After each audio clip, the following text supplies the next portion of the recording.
Chapter 18, Robert Greene tells the heading of that chapter is Confirm Others' Self Opinion to Increase Your Value. And if I can say in other words, that would be reduce the resistance of people by confirming their self opinion. This is what the exact heading of that chapter. In this chapter, Robert Greene,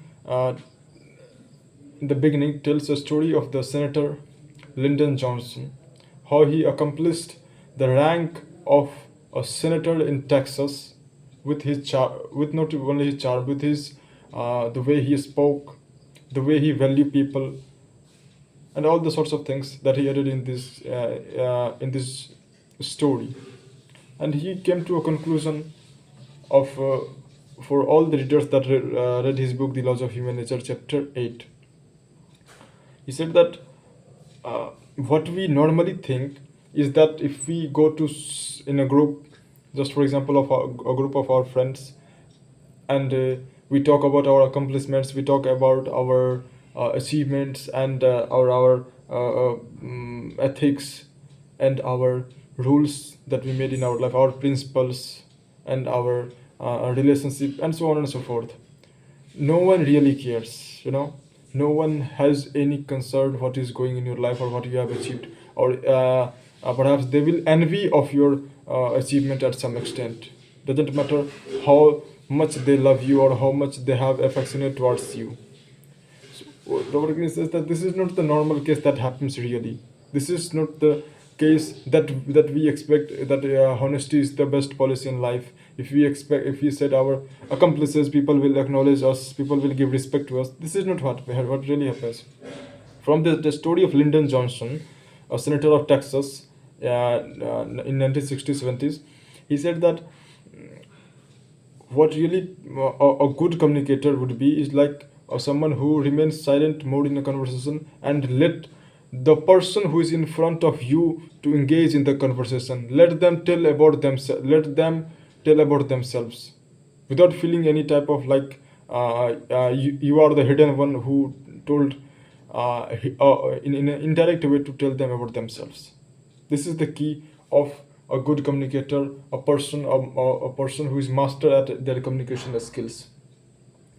And he repeatedly said about this, like people, if you ask somebody about a piece about a piece of advice about something that you are going to buy or any career choice, people will just feel a great happiness in that.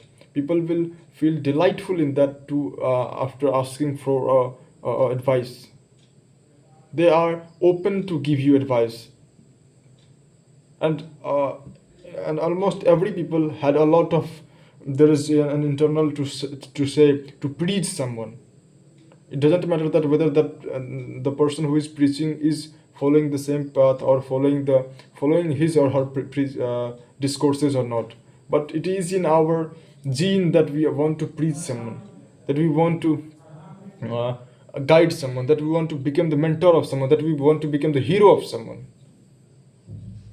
It is an origin. So Robert Greene says, and after this paragraph, there is a quote of a French philosopher. He said that the true spirit of conversation starts when you let them the attitude, the cleverness of the person in front of you out of in the conversation without even realizing them. This is the true spirit of conversation, and a conversationist.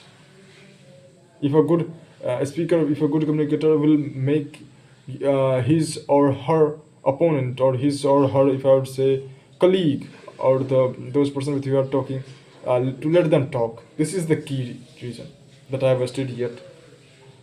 And this is all that I've learned, which is that put focus on others. If you do a little about somebody's which really save their time, they will remember it and they will try to reciprocate you, and they will do again and again, and this becomes as their habit. And when, if they ask about this, that whether they are doing a work without any payment or without any credit, then they even started to question their own intelligence. So in either way, the profit is in your hand. So if I would summarize this, whatsoever I've said, is that whenever you are talking, focus on others. Focus to let them talk you, not just uh, exaggerate your own achievements and your career and your salary and your relationships and your choices and your favoritism, all of the sorts of things. Let them talk. And how and the basic question that arises in my mind after that and in your mind, that how can I let them engage? Firstly, let them firstly ask that person, that is particular person, that what's her name, where is from, and then talk about that place, and then ask for some advice about that place. And you need to be aware that that is what really matters. You need to be meticulous. You need to be a rational mindset to ask questions related to it, and attack on attack below the belt, hit below the belt.